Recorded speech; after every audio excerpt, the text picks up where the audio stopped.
आज की बात अब हर शाम सोमवार से शुक्रवार 8:30 बजे से। ईरान ने एक बार फिर हॉर्मुज़ स्ट्रेट को बंद कर दिया है। ईरान का आरोप है अमेरिका पीस डील की पहली शर्त को अब तक लागू नहीं करवा पाया है। इजराइल लगातार साउथ लेबनान में बमबारी कर रहा है। आज के हमलों में मरने वालों की संख्या बढ़कर 16 हो गई है। ईरान की एक टीम अमेरिका से अंतरिम समझौते पर बातचीत के लिए स्विट्जरलैंड पहुंच रही है। दूसरी तरफ रूस यूक्रेन के बीच हमले बढ़ते जा रहे हैं। यूक्रेन ने साइबेरिया में रूसी ऑयल रिफाइनरी पर जबरदस्त हमला किया। रूस ने यूक्रेन में पलटवार करते हुए भारी बमबारी की है। बेलारूस को ज़ेलेंस्की की धमकी के बाद अब महायुद्ध का खतरा मंडरा रहा है।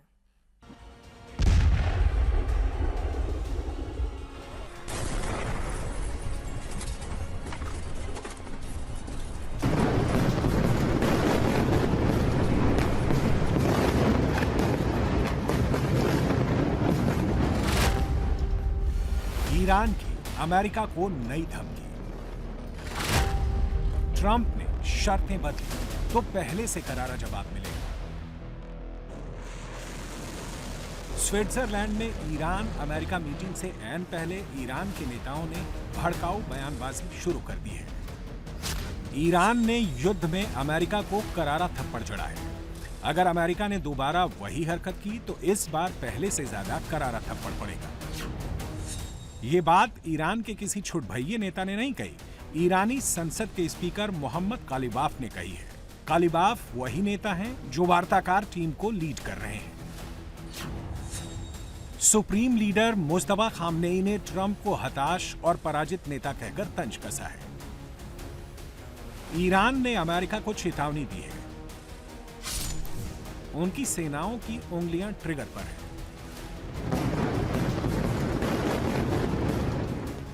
अमेरिका को ये ईरान की खुली धमकी है। ट्रंप को मुस्तफा और कालिबाफ की खुली चुनौती है। अगर अमेरिका ने डील में परमाणु और एक्सेस ऑफ रेजिस्टेंस को लेकर डिमांड बढ़ाई तो ईरान फायर झोंकने में देरी नहीं करेगा।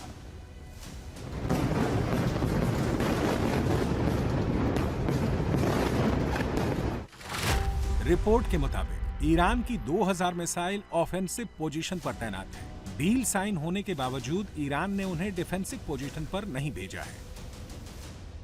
पीस डील के बाद स्विट्जरलैंड में पहले दौरे की बातचीत का टल जाना भी शुभ संकेत नहीं है। अमेरिका के उपराष्ट्रपति जेडी वेंस को स्विट्जरलैंड की फ्लाइट रद्द करनी पड़ी है। ईरान के विदेश मंत्री अराक्ची ने भी अपनी उड़ान रद्द कर दी है।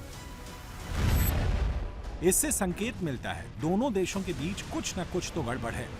नई रिपोर्ट के मुताबिक अब स्विट्जरलैंड में ईरान से बातचीत ट्रंप के दामाद जेरेड कुशनर और विशेष दूत विटकॉफ करेंगे। ईरान की टीम को लीड विदेश मंत्री अब्बास अराक्ची करेंगे।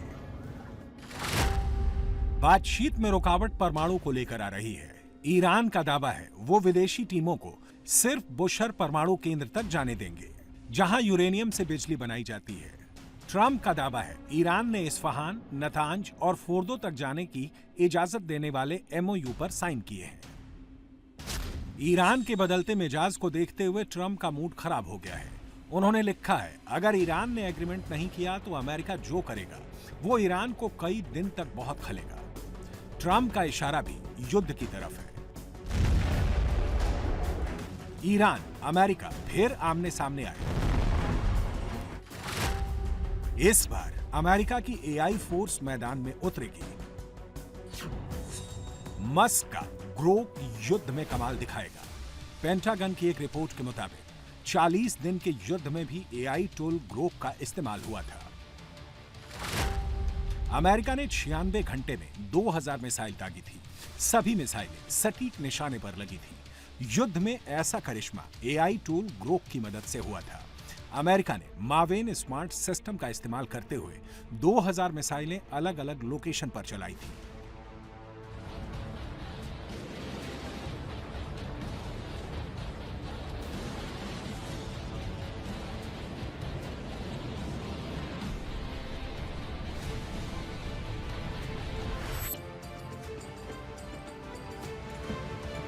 एमओयू साइन होने के बाद ईरान के लोग जश्न के मूड में हैं। तेहरान में ढोल बजाए जा रहे हैं।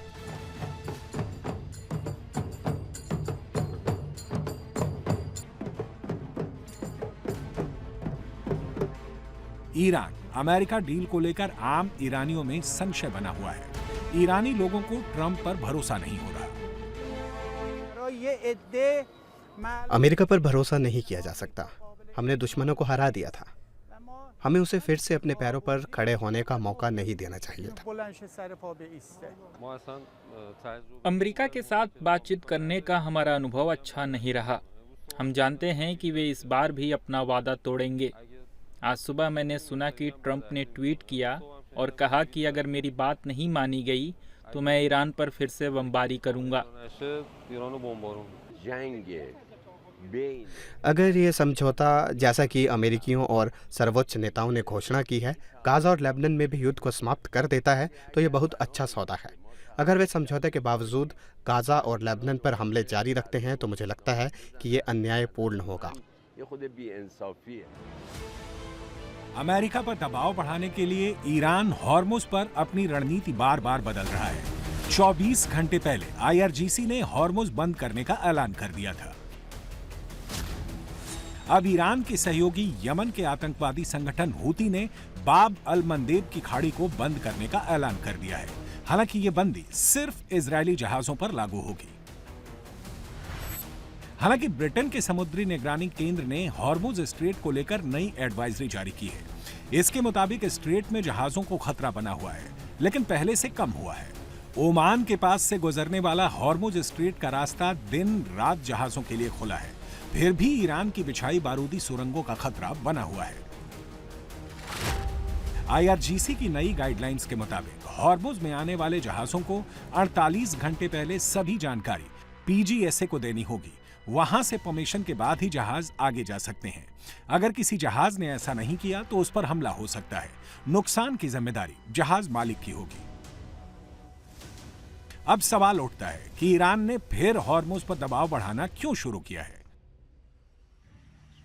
इसका जवाब लेबनान है, जहां सीज फायर लागू होने के कुछ घंटों बाद फिर इजरायल ने बमबारी शुरू कर दी है। साउथ लेबनान में हमले और तेज कर दिए हैं। हिजबुल्लाह के अड्डों पर इजरायल ने धमाके बढ़ा दिए हैं। साउथ लेबनान के सबसे ऊंचे ब्यूफोर्ट किले के पास हिजबुल्लाह और इजरायल के बीच भीषण लड़ाई चल रही है। कुछ दिन पहले ही इजरायल ने इस किले पर कब्जा कर लिया था, जो कई दशक से हिजबुल्लाह के आतंकियों का गढ़ बना हुआ था। लेबनान में हिजबुल्लाह और इजरायल की लड़ाई में 47 लोग मारे गए हैं। 4 इजरायली सैनिकों को भी जान से हाथ धोना पड़ा है। ईरान को अमेरिका के साथ युद्ध में फंसाकर इजरायल ने साउथ लेबनान को दूसरा गाजा बना दिया है। इजरायल ने भारी बमबारी कर साउथ लेबनान के दर्जनों गांवों को खंडहर कर दिया है। साउथ लेबनान के नखूरा, दाहिरा, रामिया और डेबल जैसे गांव पूरी तरह से जमींदोज हो चुके हैं। यहां एक भी घर ऐसा नहीं है जिस पर इजरायल ने बम ना गिराए हों। ईरान ने तेहरान को जेनोसाइड करने वाले कल्ट की राजधानी बताकर नेतन्याहू पर हमला बोला है। हिजबुल्लाह के चीफ नईम कासिम ने तेहरान का दौरा करने के बाद कहा है, साउथ लेबनान की 1-1 इंच जमीन वो इजरायल से वापस लेंगे। अमेरिका ने भी इजरायल को हिदायत दी है कि वो साउथ लेबनान को खाली कर दे और अपनी सेना वापस बुला ले। नेतन्याहू अपनी जिद पर अड़े हुए हैं। वो ना अमेरिका की सुन रहे हैं और ना ही सीज फायर को मान रहे हैं। ट्रंप ने तो नेतन्याहू को कॉन मैन तक कह दिया है। ट्रंप ने कसम खा ली है, अब वो नेतन्याहू के मंसूबे पर कोई युद्ध नहीं करेंगे। अमेरिका की खुफिया एजेंसियों की रिपोर्ट में ट्रंप को आगाह किया गया है।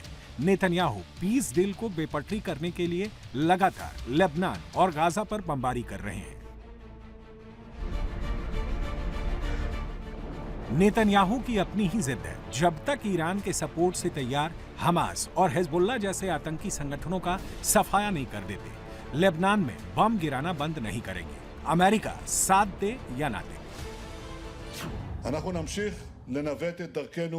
हमने ईरान द्वारा हमारे चारों तरफ रचे गए नापाक गठबंधन, यानी कि गला घोटने वाले उस घेरे को भी ध्वस्त कर दिया। गाजा में हमास पर हमारी पकड़ मजबूत हो रही है। यहाँ गाजा पट्टी के 7% से अधिक हिस्से पर हमारा नियंत्रण है।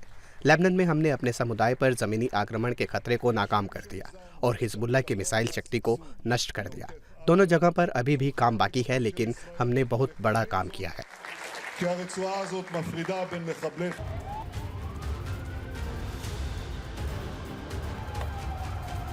हिजबुल्लाह ने अब साउथ लेबनान में इजरायल की ग्राउंड फोर्स के खिलाफ मिरसाद ड्रोन से हमले शुरू किए हैं। इस ड्रोन की मदद से इजरायल की कई पोस्ट को उड़ाने का दावा किया है। हिजबुल्लाह के मिरसाद ड्रोन की सप्लाई ईरान से मिली है। मिरसाद ड्रोन 40 से 50 किलो विस्फोटक ले जा सकता है। ये कई बार इजरायल के आयरन डोम को भेदने में सफल रहा है। इसका इस्तेमाल जासूसी मिशनों के लिए भी किया जाता है। दूसरा ड्रोन युद्ध साइबेरिया में चल रहा है, जिसकी साउथ लेबनान से दूरी 5800 किलोमीटर है। यूक्रेन ने मॉस्को के बाद साइबेरिया के एक रूसी रिफाइनरी पर हमला किया है। रूस की तुमेन ऑयल रिफाइनरी साइबेरिया में है, जो यूक्रेनी बॉर्डर से 2000 किलोमीटर है। हालांकि यहां मॉस्को की ऑयल रिफाइनरी जैसा नुकसान नहीं हुआ है, क्योंकि यूक्रेनी ड्रोन को फैक्ट्री से काफी पहले ही इंटरसेप्ट कर लिया गया। यूक्रेन ने रूसी कब्जे वाले क्रीमिया में एक ऑयल डिपो को ड्रोन अटैक से निशाना बनाया है। हमले के बाद तेल डिपो में आग लग गई। यूक्रेन ने क्रीमिया में एक अंडरग्राउंड गैस स्टोरेज फैसिलिटी को भी ड्रोन अटैक में उड़ा दिया है। क्रीमिया की ग्लेबोस्कोए गैस फैसिलिटी को मीडियम रेंज के ड्रोन से यूक्रेन ने तबाह किया। यहां से रूस के 2 थर्मल पावर प्लांट को गैस सप्लाई होती थी। ज़ेलेंस्की ने 3 दिन में पुतिन को मॉस्को, साइबेरिया, क्रीमिया और सेंट पीटर्सबर्ग में बैकफुट पर धकेल दिया है। ज़ेलेंस्की ने अब पुतिन के खास दोस्त बेलारूस के राष्ट्रपति लुकाशेंको को 7 दिन का अल्टीमेटम दिया है। ज़ेलेंस्की का आरोप है कि बेलारूस के बॉर्डर से यूक्रेन पर हमले हो रहे हैं। लुकाशेंको ने बॉर्डर पर फौज तैनात कर रखी है। ज़ेलेंस्की यहीं नहीं रुके। उन्होंने लुकाशेंको को धमकाते हुए कहा, अगर 7 दिन में उन्होंने बॉर्डर से सेना पीछे नहीं हटाई तो यूक्रेन पलटवार करेगा। लुकाशेंको के क्षेत्र में यूक्रेन से सटे 2 क्षेत्रों में ऐसे उपकरण मौजूद हैं जो यूक्रेनी आबादी पर गोलाबारी कर रहे हैं। वहां नागरिक आबादी रहती है। यूक्रेन और बेलारूस के बीच फिलहाल हमारी कोई मजबूत अग्रिम पंक्ति नहीं है। वे वहां नागरिकों को मार रहे हैं। टावरों पर रिले स्टेशन है। क्या वे उन्हें हटा सकता है? ये कहने का क्या मतलब है कि वो युद्ध नहीं चाहता? बस उस उपकरण को हटा दो, उसे बंद कर दो। मुझे लगता है कि इसके लिए 1 सप्ताह काफ़ी होगा। और मैं 1 सप्ताह इसलिए कह रहा हूँ क्योंकि अभी हर दिन हमारे नागरिक मारे जा रहे हैं, बच्चे घायल हो रहे हैं। अगर वे ऐसा नहीं करता तो हम करेंगे। रूस ने 3 दिन से बड़े हमले नहीं किए हैं। पूर्वी यूक्रेन, जिसे पुतिन रूस में मिलाना चाहते हैं, वहां हमले लगातार जारी हैं। खार्कोव में रूस ने यूक्रेन के एक ड्रोन कंट्रोल सेंटर पर सुखोई 34 से भारी बमबारी की है। यहां यूक्रेन ड्रोन कंट्रोल सेंटर के 20 जवान फंसे हुए हैं। यूक्रेन के कब्जे वाले सुमी रीजन में रूस ने बड़े पुल को उड़ा दिया है। इसका इस्तेमाल यूक्रेनी सेना को हथियार और रसद पहुंचाने में किया जाता था। ज़ेलेंस्की के लिए यह बड़ा झटका है। तबाही की पहली तस्वीरें खार्किव से आनी शुरू हो गई हैं। रूस ने खार्किव में गाइडेड एरियल बमों से हमला किया है। बमबारी के बाद इलाके में आग लगी हुई है। मॉस्को से भयंकर आग दिखाई दे रही है। रूसी बमबारी में 10 लोग घायल हुए हैं, जिनमें 4 बच्चे हैं। रूसी हमले के बाद 40 से ज्यादा घरों में आग फैल गई है। पुतिन के आदेश के बाद रूसी हमले यूक्रेन के बाकी हिस्सों में भी शुरू हो गए हैं। एक वेयरहाउस से आग की लपटें निकल रही हैं। फायर फाइटर आग बुझाने की कोशिश में लगे हैं। सुमी, डोनेट्स्क, ज़ापोरिज़िया, खेरसोन, नेप्रोपेट्रोवस्क और कीव में रूस ने ड्रोन और मिसाइल दागनी शुरू कर दी है। रूस ने ज़ेलेंस्की को सबक सिखाने के लिए बेहद सस्ती मिसाइल जेरेनियम को युद्ध के मैदान में उतारा है।